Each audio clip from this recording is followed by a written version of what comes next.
Good evening.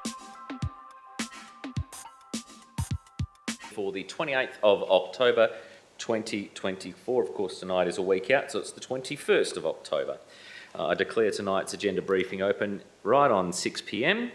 And on behalf of the City of Kalgoorlie-Boulder, I'd like to begin by acknowledging the traditional owners of the land on which we meet today, and I'd also like to pay my respects to elders past and present. Please note, this meeting is being recorded and streamed live on the Council's website in accordance with the City's public participation in Council meeting policy, which can be viewed on Council's website. All reasonable care is taken to maintain your privacy. However, as a visitor in the public gallery, your presence tonight may be recorded. By remaining in the public gallery, it's assumed your consent is given if your image is broadcast. And tonight we have Dan from our team taking extended photos, councillors, just so you are aware, and staff. The recommendations contained in this agenda are officers' recommendations only and should not be acted upon until Council is resolved to adopt those recommendations. The resolutions of Council should be confirmed by perusing the minutes of the Council meeting in which these recommendations were considered. Members of the public should also note that they act at their own risk if they enact any resolution prior to receiving official written notification of Council's decision.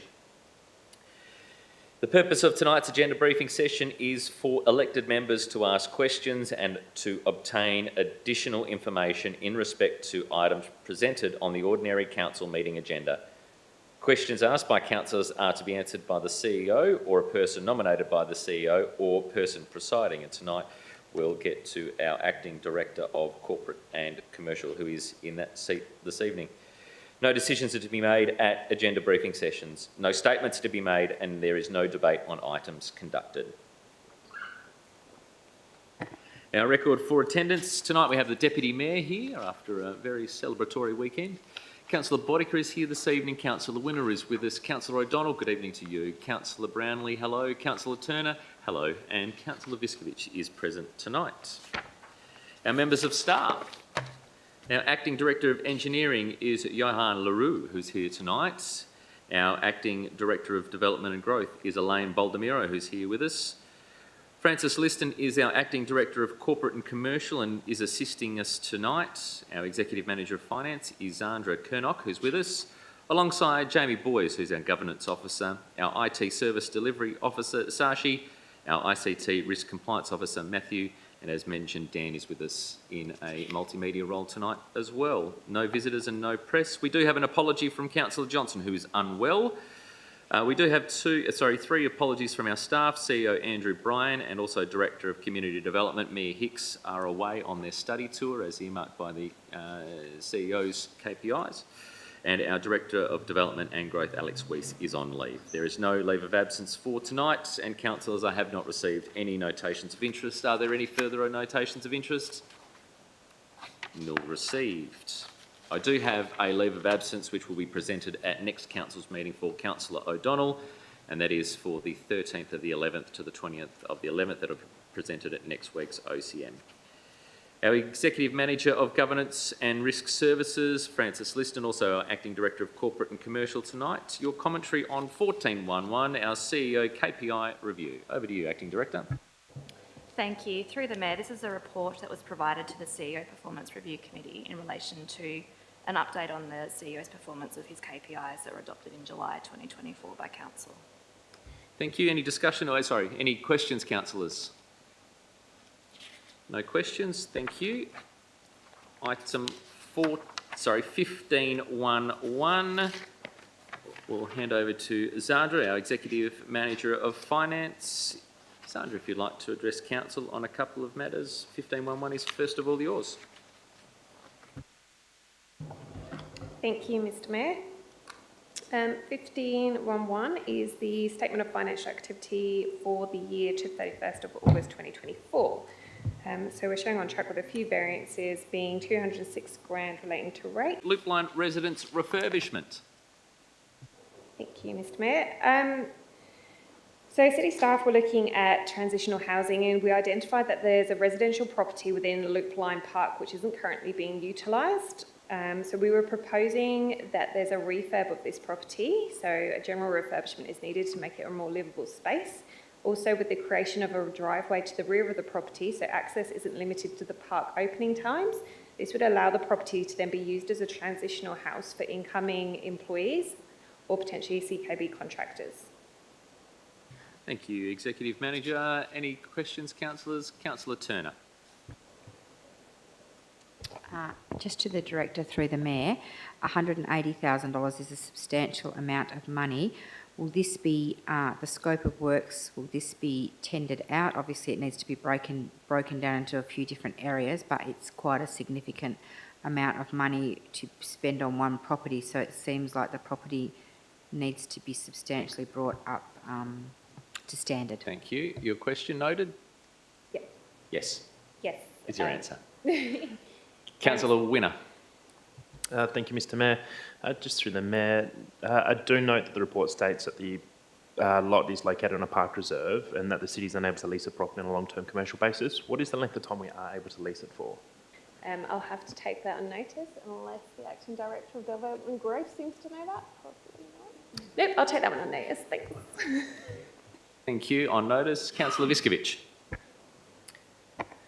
Thank you, Mr Mayor. I just wanted to confirm with the Director if we're just using it for short-term accommodation, because obviously it can't be used for long-term.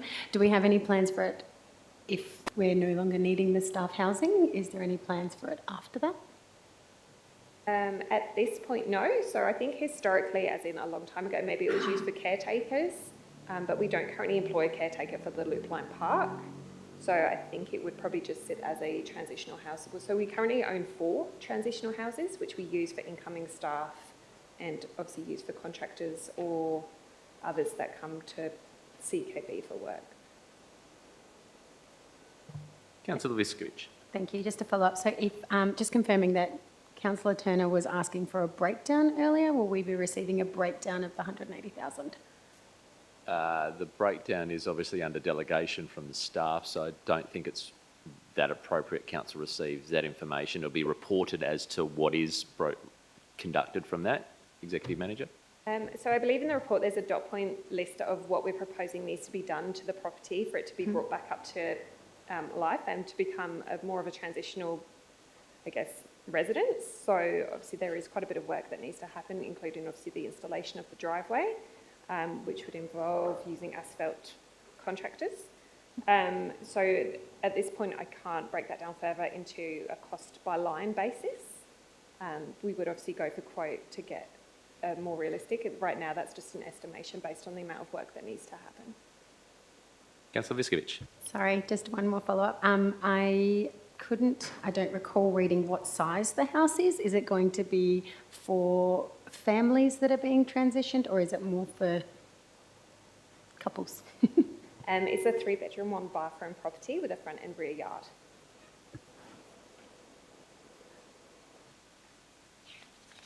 Potentially your day job coming out there, Councillor. Excellent. No other further questions?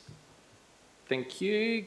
1513, Accounts Payable Report, September 2024. So this report just shows the amount that we've paid for accounts payable for the month of September 2024. It totals 8.9 million, which is consistent with previous months. There's nothing unusual within the September month payments. Thank you. Any questions on the Executive Manager of Finance, 1513? None. Thank you. You'll still handle this one in place of the Director, 1514, is that right? Yep. So 1514 relates to spectator fees at the Oasis. So this report's requesting Council approve the removal of the spectator fees that we currently include within the 2025 Schedule of Fees and Charges. So this arose due to the introduction of Back Swim initiative, where the government has said that they will cover swimming fees for children during the school holidays, December, January.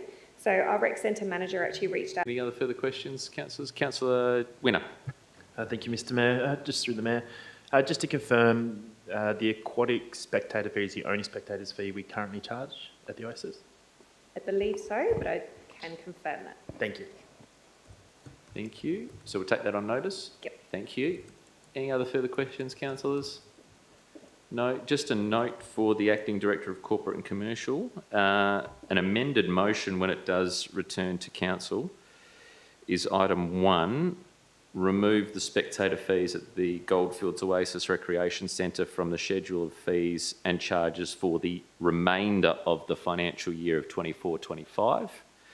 as to not cause any confusion in regards to those who may want to apply to come back and get their cash back. Thank you.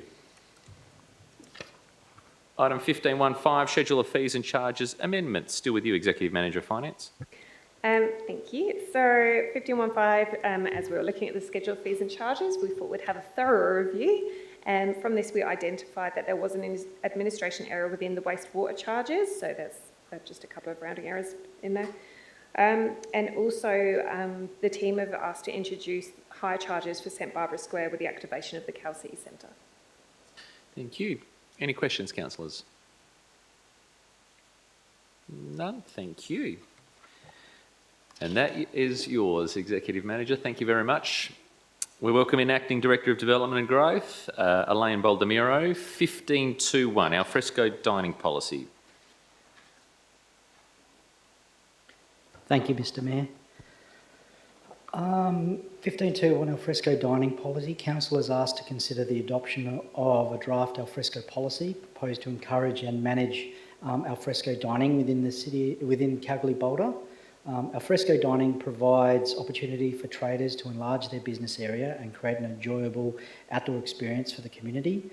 The proposed policy, if approved, will provide guidance on the assessment of and decision-making on development applications for alfresco dining and provide certainty to local businesses who may wish to utilise adjacent public land for alfresco dining.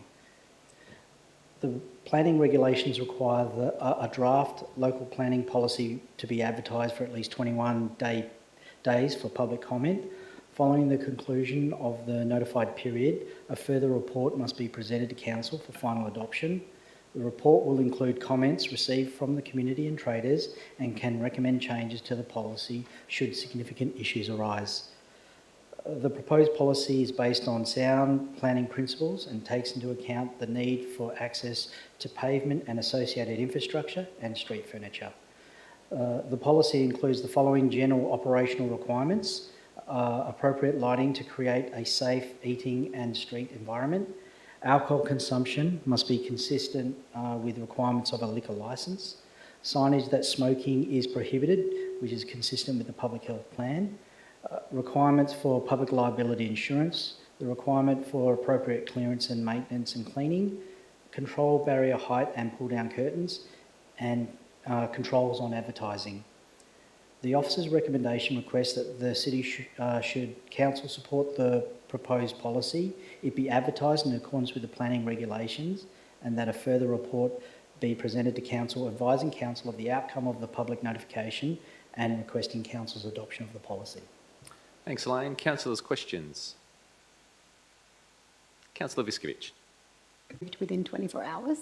I don't really understand that condition. Acting Director. Through the Chair, thank you, Councillor. The intent of that item is this deals with emergency access if required. So the applicant must have the ability to remove those tie-downs or permanent infrastructure within 24 hours. Part of the approval process will look at is the applicant capable of removing whatever the City approves within 24 hours. So that will be part of the consideration as part of the application. Deputy Mayor. Thank you. Director, would you be able to clarify, it mentions in the report that smoking in the area will be prohibited. So is the suggestion that these will be outdoor dining areas and not external smoking areas for the businesses? Acting Director. Thank you, Ms Deputy Mayor. Through the Chair. The intent of this is that alfresco dining by law doesn't allow smoking. There are outdoor breakout areas that businesses have used for alfresco dining, so we would be looking at that going forward. Thank you, Acting Director. Councillor Bodica. Microphone, please, Councillor Bodica. Yep. Thank you. So I do know that there's a couple of alfresco dining around where the tables and chairs are actually, cemented into the ground type thing. So is this how's that going to work with those ones? There's some that are already, sort of got they're structures that are actually there. There's a couple of places around town where I know they've actually got that. How's that going to work? Acting Director. Thank you, Councillor. Through the Chair, we will look at that as part of the policy rollout. Some of the alfresco dining that is fixed, the majority of it can be removed within 24 hours. Those that can't be, we'll look at that, and that will be taken into consideration as part of the policy. Thank you. Any further questions? Thank you, Acting Director. 15.2.2, change of use to operate holiday accommodation at lot 464, number 8 of 9, Brookman Street, Kalgoorlie. Thank you, Mr Mayor, and through the Mayor, Council is asked to approve a change in use from residential to holiday accommodation at lot 464, unit 8, number 9, Brookman Street, Kalgoorlie. Lot 464 contains an approved strata development consisting of 8 one-bedroom residential units and 10 parking bays. The applicant owns Unit 8, a one-bedroom residential unit, and proposes to rent it out for holiday accommodation on the following basis. Occupants restricted to a maximum of 2 guests. Check-in times between the hours of 3 p.m. and 8 p.m. Check-out times is before 10 a.m. The application includes an operational management statement outlining the processes for managing noise and antisocial behaviour, as well as emergency procedures and health and safety requirements, plus additional measures for on-site and real-time monitoring of noise and occupational levels, and the provisions of a single on-site single parking. It is considered that the proposed use, when managed in accordance with the operational management statement, will not result in any adverse impacts. The use is considered consistent with other owners' occupied or rented units within the development. It is therefore recommended that the application be approved with conditions as recommended. Thank you, Acting Director. Councillors, questions? Councillor Turner. Just to the Acting Director, through the Mayor. So this is basically an application for an holiday type Airbnb, is that correct? Correct. Okay, extra question. It's my time I've been back on council. This is only the second application, I believe, that we've had. The Director can take that on notice. I think it's within the top 10. Yep, within 10, less than 10. Okay, thank you. Leveraging on our strong relationship with local businesses, including Northern Star. I just wanted to check, is a holiday accommodation assessment the right assessment for this one? Acting Director. Through the Mayor, I'll have to take that on notice. Thank you, Councillor Winner. Any further questions? No, thank you. 15.2.3, signage application, lot 9003, 9004 and 9005, Hart Kerspian Drive, Broadwood. Thank you, Mr Mayor. And through the Mayor, Council is asked to approve an estate advertising sign for the proposed essential workforce accommodation development known as Amara Estate on lots 903, 904, Hart Kerspian Drive, Broadwood. The proposed sign measures 5.9 metres in height by 12.9 metres in width and is attached to 2 sea containers, one above the other, that are clad with black wooden panels on the outside. The application requests a 3-year approval for the sign. The proposed sign is orientated to be visible from Gadacre Drive and Hart Kerspian intersection. Your report contains a colour perspective of the development site and the stacked sea containers superimposed at figure 2, as well as an elevation image of the site at figure 4. The proposed sign was advertised extensively and no submissions were received. The sign was assessed against general guidelines in the city's signage policy and has been assessed as being consistent with the guideline. It is considered that the proposed sign will not negatively detract from the streetscape or visual amenity of the location, and it is recommended that the proposed site be approved subject to recommended conditions. Thank you, Acting Director. Any questions, councillors? One from myself, Acting Director. I note that the development must substantially commence within 2 years from the date of the decision letter. However, the approval expires on the 4th of November 2027, which makes it 3 years. Is there any clarification on the difference in timing there? Thank you, Mr Mayor, and through the Mayor. The commencement to start within 2 years is a standard condition that's put on development applications. So the applicant wanted a 3-year approval. So the intent, the team has supported the applicant's request to make it a 3-year approval, but also puts time limitations on how long the signage will be there. So the commencement still will, so if they commence straight away, they'll have up until the 27th of November. If they commence in a year or two's time, the time limitation of November deadline still kicks in and they'll need to put something to council. Excellent, thank you. Any other further questions, councillors? No. 15.2.4, we have several local heritage fund applications that have been received or are at the next OCM. The first one is 127 Burt Street, Boulder, the Palace Theatre. Thank you, Mr Mayor, and through the Mayor, council is asked to consider and determine an application lodged with the city under the Local Heritage Fund policy by the Palace Theatre Recreation Centre Incorporated. The application requests 4 walls and parapets for funding of up to $5,000 per place, but not exceeding 50% of the total cost of the approved works. Therefore, a grant of only $5,000 available under the policy provisions, and the policy does not allow discretion in the approval of amounts over $5,000.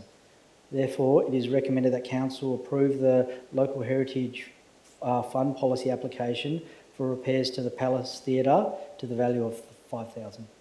Thank you, Acting Director. Any questions, councillors? Councillor Turner. Right, through to the Director, through the Mayor, whilst appreciating that we have to abide by our policy and our funds, are there any other avenues that they perhaps will be able to pursue later that we can look into and advise them of? Acting Director. Through the Mayor, can I take that question on notice? Thank you. Any other further questions? Councillor O'Donnell. Thank you, Mr Mayor.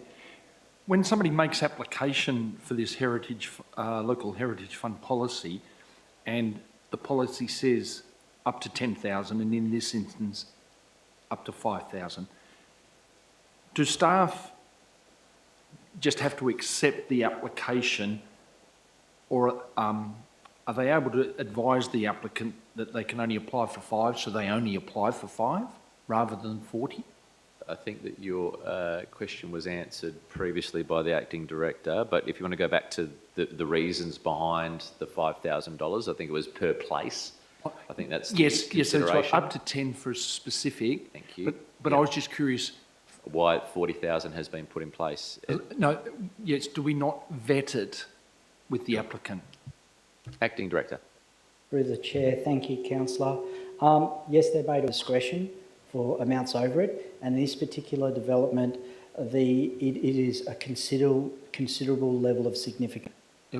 Oh, sorry. Yeah, you're right. Keep going. I just point of clarification. I've got no issue with the 10,000, up to 10,000 or up to 5,000. It was just if an applicant wants to apply for more, are they not told they can't apply for? Allows up to 5 due to the significance.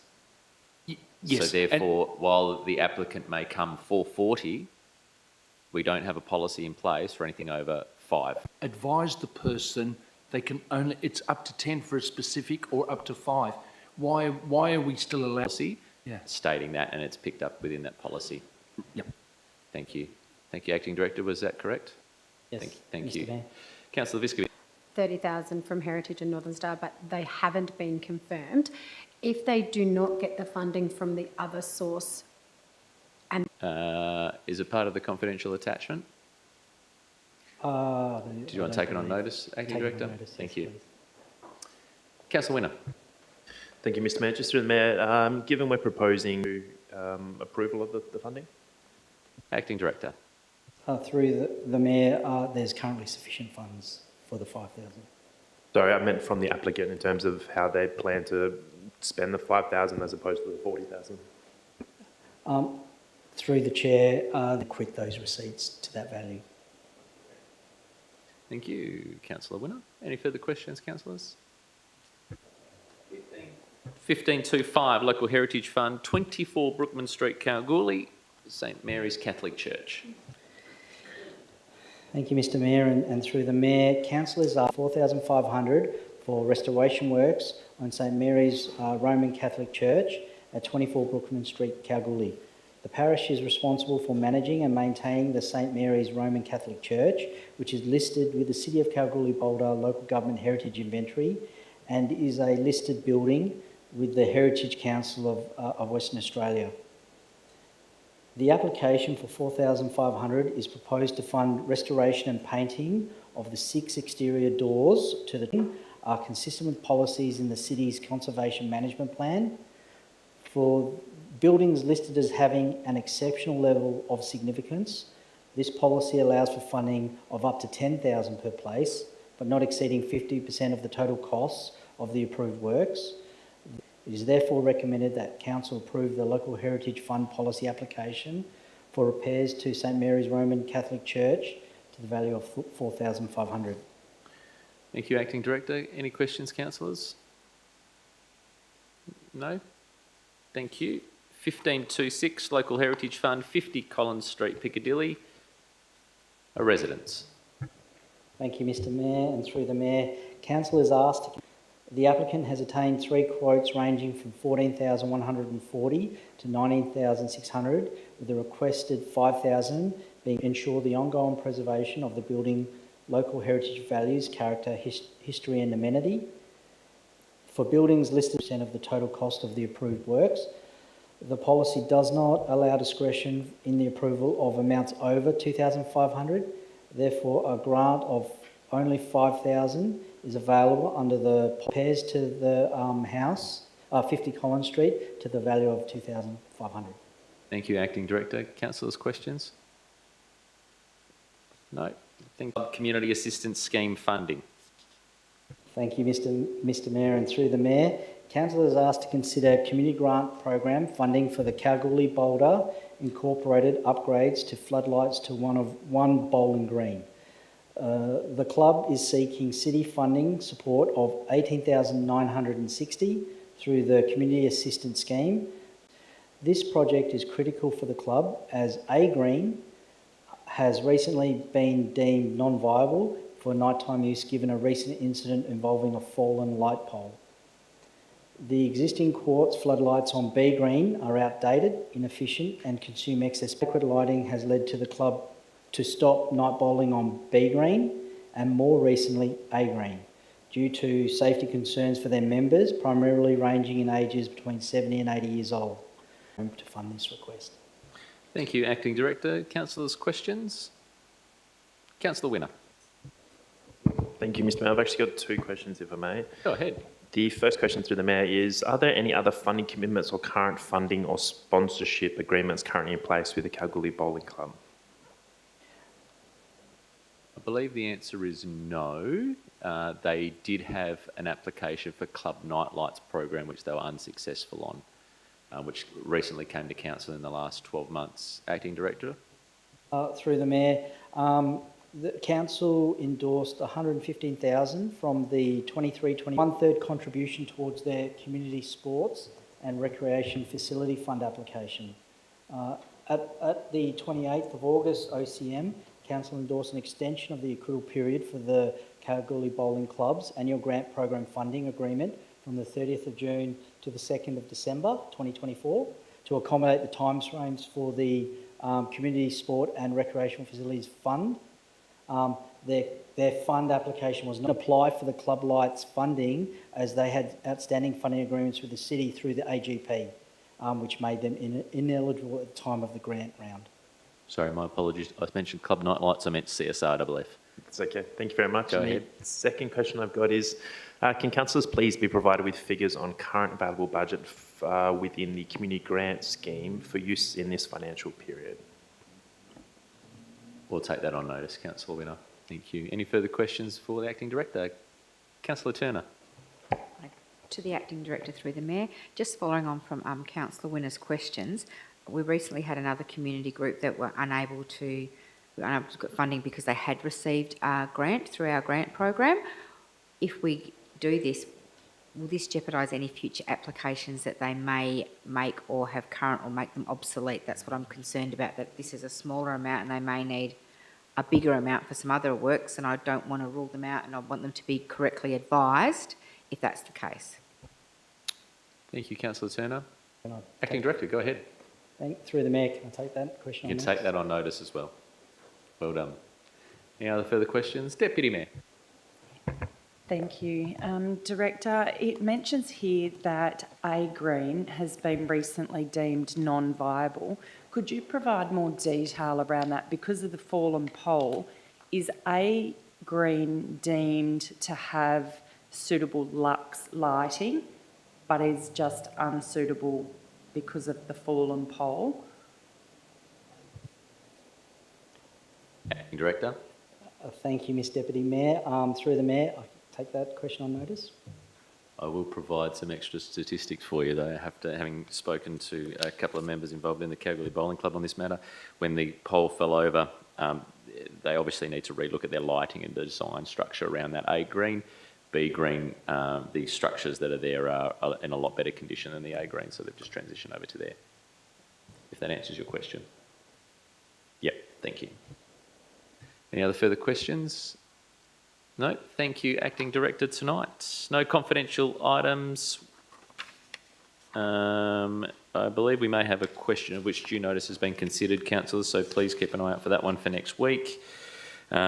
Just in closing, I'd like to thank our Executive Manager of Finance, Sandra Kernock, our Acting Director of Development and Growth on debut tonight. Thank you, Elaine Baldomero, our Acting Director of Engineering, Johan LaRue, and also assistants tonight, our Acting Director of Corporate and Commercial in Francis Liston. Thank you very much, Acting Directors, this evening. Happy birthday to the Deputy Mayor for yesterday, and I'll close tonight's meeting at 6:37. Thank you, councillors and staff.